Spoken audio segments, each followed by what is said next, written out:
No one remembers the first word she ever spoke, but entire civilizations would come to remember her last. Before she was a name whispered across star systems, before her verses ignited the hearts of broken empires, she was just a girl, born in Sector Theta 9, a forgotten mining colony on the edge of the Zoravian Reach. Her people lived beneath perpetual shadow, toiling under synthetic suns, breaking rocks that never saw real light. Her name was Naila, daughter of dust and silence. In Theta 9, speaking was discouraged. Singing was forbidden. Poetry was outlawed entirely. Words that weren't authorized by the overseers were considered dangerous, contagious, subversive, infectiously human, they had called them. Theta 9 was efficient, silent, dead in soul. But Naila was different. She hummed lullabies her mother barely dared to whisper.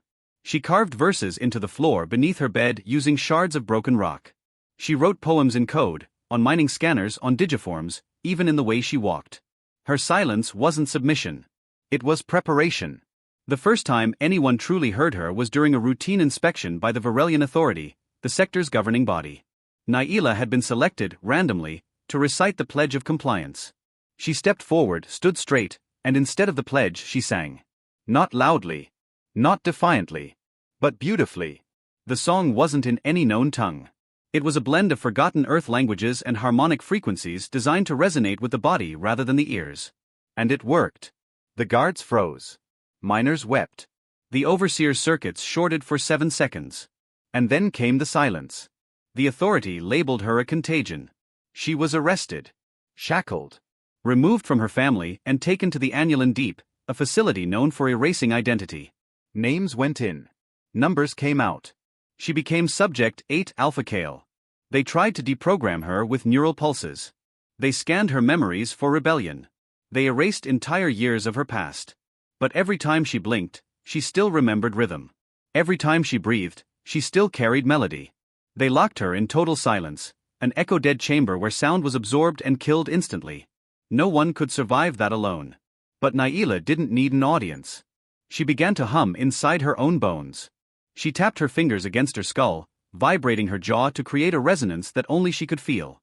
She composed entire symphonies in her heartbeat. She encoded poems into the pattern of her blinks. She became her own instrument. And then, something strange happened. Sensors began glitching in nearby cells. Other prisoners began dreaming in verse. A guard who monitored her room started hearing phantom songs in their sleep. A virus swept through the prison's sound systems, not one coded by machines, but by emotion. Somehow, her song had infected the silence. She escaped shortly after. The prison's records were corrupted. Cameras blinked. Locks opened. Witnesses claimed they saw her walk barefoot through fire. That she glowed. That she sang the walls apart. None of it was ever proven. But she was gone. And the galaxy began to change. Recordings of her voice began appearing on Outlaw Comms channels. Songs with no origin point, whispers that cracked encryption, haikus that melted surveillance systems. Entire starships reported hearing her voice through the vacuum of space, impossible by physics alone. Wherever her voice was heard, systems destabilized. Oppressed workers on mining moons laid down their tools after hearing a single stanza. Slaves in the Harovian spice pits sang her chorus and rioted. Subjugated AI began painting murals of her face across digital space. A pirate queen surrendered her entire fleet, whispering, "She reminded me I still had a soul." Naila never claimed leadership. She never asked to be followed. But she was. A movement formed, the Echoed, they called themselves. Artists, rebels, scientists, outcasts. Not bound by creed or flag, but by a single shared belief, that expression was the ultimate act of rebellion. The Varelian Authority panicked, declared poetry a war crime. They weaponized silence, deploying drones that emitted null tones capable of suppressing speech. They designed anti-vocal fields and deployed them across rebellious sectors. Naila responded with black hole verses. She discovered that black holes, when oscillated by certain gravitational frequencies, could carry sound. Not in the traditional sense, but through quantum imprint, what she called gravitational memory. She encoded her songs into collapsing stars, turning singularities into speakers that echoed across the event horizon. Ships near these stars began receiving strange signals, songs in every language, heartbeats that didn't match any known species, words that made hardened soldiers weep. The Varelians called it terrorism. The galaxy called it awakening. More worlds joined the Echoed. Governments fell. Occupying fleets turned on their commanders. Statues were replaced with symphonies. Even some Varelian citizens defected, whispering verses under their breath as they fled to join Naila. And then came the final silence. The Varelian Authority launched Project Mute, a planetary-scale superweapon designed to erase all sound within a system. Not just communication, but music, voice, birdsong, even the rumble of tectonic plates. They tested it on the world of Oryx 9. And Naila was there. They broadcasted her capture live, shackled once again, placed on a floating dais surrounded by antimatter silence generators.